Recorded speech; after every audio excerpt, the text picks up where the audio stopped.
Hello friends, welcome to SMA foods. ನಾನು ನಿಮ್ಮೆಲ್ಲರ ಗೆಳತಿ ರೇಖಾ ವಿನೋದ್. ಫ್ರೆಂಡ್ಸ್, ನಾವು ತರಕಾರಿ ಅಂಗಡಿಗೆ ಹೋದಾಗ ಎಲ್ಲ ತರಕಾರಿಗಳನ್ನೂ ಸಾಮಾನ್ಯವಾಗಿ ತೊಗೋತೀವಿ. ಆದರೆ ಹಾಗಲಕಾಯಿ ತೊಗೊಳಕ್ಕೆ ಮಾತ್ರ ಹಿಂದೆ ಮುಂದೆ ಯೋಚನೆ ಮಾಡ್ತೀವಿ. ಕಾರಣ ಅದರಲ್ಲಿರೋ ಕಹಿ ಅಂಶ. ನಾನಿವತ್ತು ಒಂಚೂರು ಕಹಿ ಇಲ್ದಂಗೆ ಹಾಗಲಕಾಯಿ ಗೊಜ್ಜನ್ನ ಮಾಡೋದು ಹೇಗೆ ಅಂತ ತಿಳಿಸ್ಕೊಡ್ತಾ ಇದ್ದೀನಿ.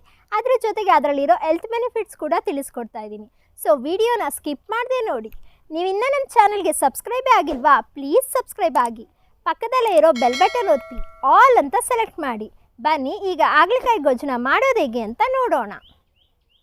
ನಾನಿಲ್ಲಿ 1/4 kg ಹಾಗಲಕಾಯಿ ತೊಗೊಂಡಿದ್ದೀನಿ. 1 ಕಪ್ ಕೊಬ್ಬರಿ, 3 ಟೇಬಲ್ ಸ್ಪೂನ್ ಬೆಲ್ಲ, 4 ಟೇಬಲ್ ಸ್ಪೂನ್ ಧನಿಯಾ, 50 ಗ್ರಾಮ್ನಷ್ಟು ಬ್ಯಾಡಗೆ ಮೆಣಸಿನ್ಕಾಯಿ, 1 ಟೇಬಲ್ ಸ್ಪೂನ್ ಜೀರಿಗೆ, 1/4 ಟೇಬಲ್ ಸ್ಪೂನ್ ಮೆಂತ್ಯ, 3.5 ಟೇಬಲ್ ಸ್ಪೂನಷ್ಟು ಕಡಲೆಬೇಳೆ, 3.5 ಟೇಬಲ್ ಸ್ಪೂನಷ್ಟು ಉದ್ದಿನಬೇಳೆ, ಅರ್ಧ ಟೇಬಲ್ ಸ್ಪೂನಷ್ಟು ಬಿಳಿ ಎಳ್ಳು, 1 ದಪ್ಪ ನಿಂಬೆಹಣ್ಣು ಗಾತ್ರದ ಹುಣಸೆ ಹಣ್ಣನ್ನ ನೆನೆಸಿಟ್ಕೊಂಡಿದ್ದೀನಿ. ಈಗ ಒಗ್ಗರಣೆಗೆ 2 ಟೇಬಲ್ ಸ್ಪೂನ್ ಎಣ್ಣೆ, ಸ್ವಲ್ಪ ಸಾಸಿವೆ, ಸ್ವಲ್ಪ ಇಂಗು, ಸ್ವಲ್ಪ ಕರಿಬೇವು, ರುಚಿಗೆ ತಕ್ಕಷ್ಟು ಉಪ್ಪು. ಈಗ ಮಾಡೋದು ಹೇಗೆ ಅಂತ ನೋಡೋಣ. ಈಗ ಹಾಗಲಕಾಯಿ ಗೊಜ್ಜು ಮಾಡೋದಕ್ಕೆ ಫಸ್ಟು ಮಸಾಲೆ ಪುಡಿನ ರೆಡಿ ಮಾಡ್ಕೊಳ್ಳೋಣ. ಮೊದಲು ಸ್ಟವ್ ಮೇಲೆ ಒಂದು ಬಾಣಲಿ ಇಟ್ಕೊಂಡು ಕಡಲೆಬೇಳೆನ ಫ್ರೈ ಮಾಡ್ಕೊಳ್ಳೋಣ.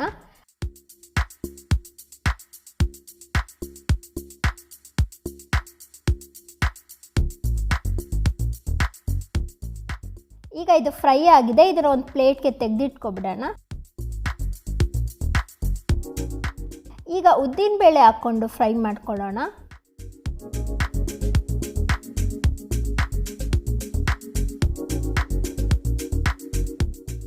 ಈಗ ಮೆಂತ್ಯ, ಜೀರಿಗೆ, ಎಳ್ಳು ಮೂರನ್ನು ಹಾಕ್ಕೊಂಡು ಫ್ರೈ ಮಾಡ್ಕೊಳ್ಳೋಣ.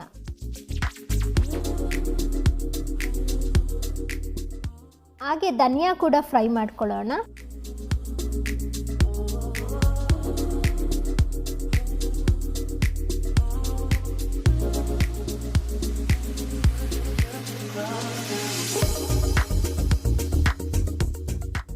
ಇದೇ ರೀತಿ ಮೆಣಸಿನ್ಕಾಯಿನೂ ಫ್ರೈ ಮಾಡ್ಕೊಳ್ಳೋಣ.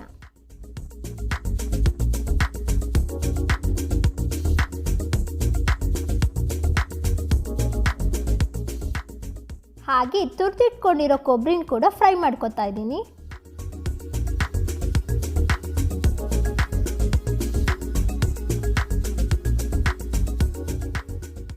ಈಗ ಮಸಾಲೆ ಪದಾರ್ಥಗಳನ್ನೆಲ್ಲ ಹುರ್ಕೊಂಡಾಗಿದೆ. ಇದನ್ನೆಲ್ಲ ಸ್ವಲ್ಪ ತಣ್ಣಗಾಗಕ್ಕೆ ಬಿಡೋಣ. ಇದು ತಣ್ಣಗಾಗೋ ಅಷ್ಟೊತ್ತಿಗೆ ಹಾಗಲಕಾಯಿನ ಕಟ್ ಮಾಡ್ಕೊಳ್ಳೋಣ. ಈಗಾಗಲೇ ಹಾಗಲಕಾಯಿನ ಕಟ್ ಮಾಡಿ ಇಟ್ಕೊಂಡಿದ್ದೀನಿ. ಇದರಲ್ಲಿರೋ ಬೀಜ ಎಲ್ಲ ತೆಗೆದು ಸಣ್ಣ ಸಣ್ಣದಾಗಿ ಕಟ್ ಮಾಡಿ ಇಟ್ಕೊಂಡಿದ್ದೀನಿ ನೋಡಿ. ಈಗ ಇದಕ್ಕೆ ಸ್ವಲ್ಪ ಅರಿಶಿಣ, ಸ್ವಲ್ಪ ಉಪ್ಪು ಹಾಕಿ ಚೆನ್ನಾಗಿ ಮಿಕ್ಸ್ ಮಾಡ್ಕೊಳ್ಳೋಣ. ಸಾಮಾನ್ಯವಾಗಿ ಹಾಗಲಕಾಯಿ ಅಂದ್ರೇ ಕಹಿ ಇರುತ್ತೆ. ಯಾರೂ ತಿನ್ನೋಕ್ಕೆ ಇಷ್ಟಪಡೋದಿಲ್ಲ. ನೀವು ಈ ರೀತಿ ಮಾಡಿಕೊಟ್ರೆ ಕಹಿ ಅಂಶ ಕಡಿಮೆ ಆಗಿರುತ್ತೆ. ಎಲ್ಲರೂ ಇಷ್ಟಪಟ್ಟು ತಿಂತಾರೆ. ಈಗ ಇದನ್ನು ಸ್ವಲ್ಪ ಹೊತ್ತು ನೆನೆಯೋಕ್ಕೆ ಬಿಟ್ಟು ಹುರಿದಿಟ್ಕೊಂಡಿರೋ ಮಸಾಲ ಪದಾರ್ಥಗಳನ್ನ ಜಾರ್ಗೆ ಹಾಕ್ಕೊಂಡು ಪುಡಿ ಮಾಡ್ಕೊಳ್ಳೋಣ.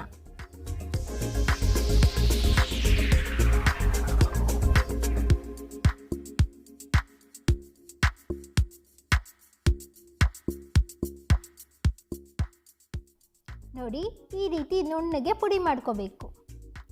ನೀವು ಒಂದ್ಸರಿ ಈ ರೀತಿ ಪುಡಿ ಮಾಡಿ ಇಟ್ಕೊಂಡ್ರೆ ಸಾಕು. ಈ ಪುಡಿನ ಅನಾನಸ್ ಗೊಜ್ಜಿಗೆ, ಹಾಗಲಕಾಯಿ ಗೊಜ್ಜಿಗೆ, ಸೀಮೆ ಬದನೆಕಾಯಿ ಗೊಜ್ಜಿಗೆ, ಕ್ಯಾಪ್ಸಿಕಮ್ ಗೊಜ್ಜಿಗೆ, ಬೂದುಗುಂಬಳಕಾಯಿ ಗೊಜ್ಜಿಗೆ ಕೂಡ ಇದನ್ನು ಉಪಯೋಗಿಸ್ಕೋಬೋದು.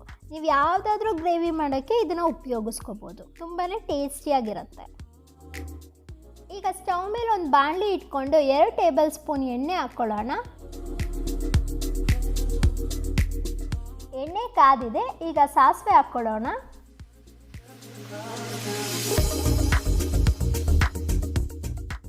ಹಾಗೆ ಇಂಗು ಸೇರಿಸ್ತಾ ಇದ್ದೀನಿ. ಈಗ ಕರಿಬೇವನ್ನ ಹಾಕ್ಕೊಳ್ಳೋಣ.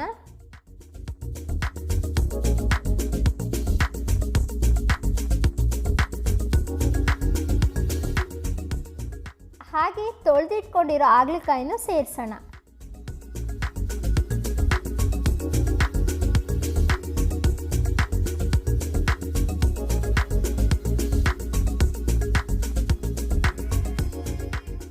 ಹಾಗಲಕಾಯಿ ಎಲ್ಲ ಎಣ್ಣೆಯಲ್ಲಿ ಚೆನ್ನಾಗಿ ಬೇಯಬೇಕು ಫ್ರೆಂಡ್ಸ್.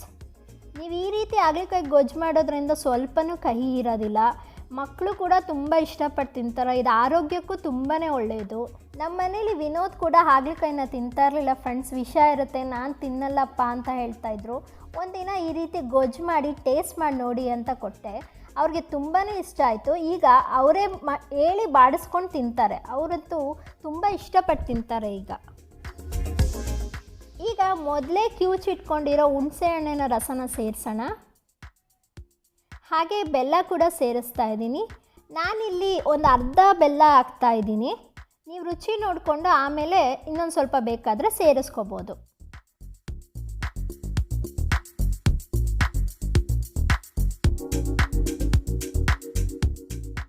ಈಗ ರುಚಿಗೆ ತಕ್ಕಷ್ಟು ಉಪ್ಪು ಸೇರಿಸ್ತಾ ಇದ್ದೀನಿ.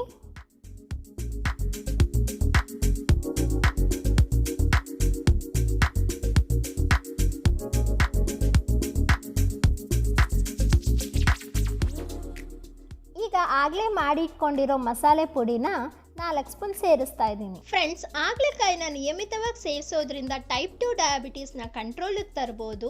ಮತ್ತು ಹಾಗಲಕಾಯಿ ಜ್ಯೂಸ್ನ ಖಾಲಿ ಹೊಟ್ಟೆಯಲ್ಲಿ ಕುಡಿಯೋದ್ರಿಂದ ಹೊಟ್ಟೆ ಹಾಲಿನ ಜಂತುಳದ ಸಮಸ್ಯೆ, ಮಲಬದ್ಧತೆ, ಕಾನ್ಸ್ಟಿಪೇಷನಿಂದ ದೂರ ಉಳಿಬೋದು. ಈ ಹಾಗಲಕಾಯಿ ನಮ್ಮ ದೇಹದಲ್ಲಿನ ಕೆಟ್ಟ ಕೊಲೆಸ್ಟ್ರಾಲ್ನ ಕಂಟ್ರೋಲ್ ಮಾಡೋಕ್ಕೆ ತುಂಬಾ ಹೆಲ್ಪ್ ಮಾಡುತ್ತೆ. ಅಷ್ಟೇ ಅಲ್ಲದೆ ದೇಹದಲ್ಲಿನ ರಕ್ತನ ಶುದ್ಧೀಕರಿಸೋಕ್ಕೂ ಇದು ತುಂಬ ಹೆಲ್ಪ್ ಮಾಡುತ್ತೆ. ಇಷ್ಟೊಂದೆಲ್ಲ ಹೆಲ್ತ್ ಬೆನಿಫಿಟ್ಸ್ ಇರೋ ಹಾಗಲಕಾಯಿನ ಆಗಾಗ ನಮ್ಮ ಆಹಾರದಲ್ಲಿ ಬಳಸಿ ತಿಂದು ನಾವು ಆರೋಗ್ಯನ ಕಾಪಾಡ್ಕೊಳ್ಳೋಣ. ಈಗ ಕನ್ಸಿಸ್ಟೆನ್ಸಿ ನೋಡಿಕೊಂಡು ನೀರು ಆ್ಯಡ್ ಮಾಡ್ಕೊಳ್ಳಿ. ನಾನಿಲ್ಲಿ 1 ಕಪ್ನಷ್ಟು ನೀರು ಹಾಕ್ತಾ ಇದ್ದೀನಿ.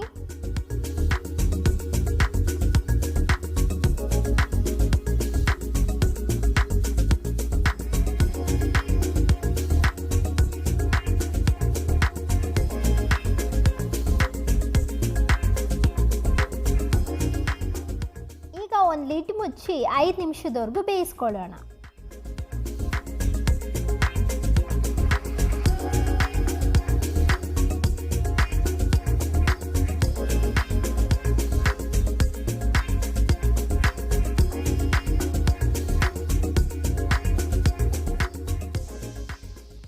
ಈಗ ಹಾಗಲಕಾಯಿ ಗೊಜ್ಜು ರೆಡಿ ಆಗಿದೆ. ಇದನ್ನು ಒಂದು ಸರ್ವಿಂಗ್ ಬೌಲ್ಗೆ ಶಿಫ್ಟ್ ಮಾಡ್ಕೊಳ್ಳೋಣ.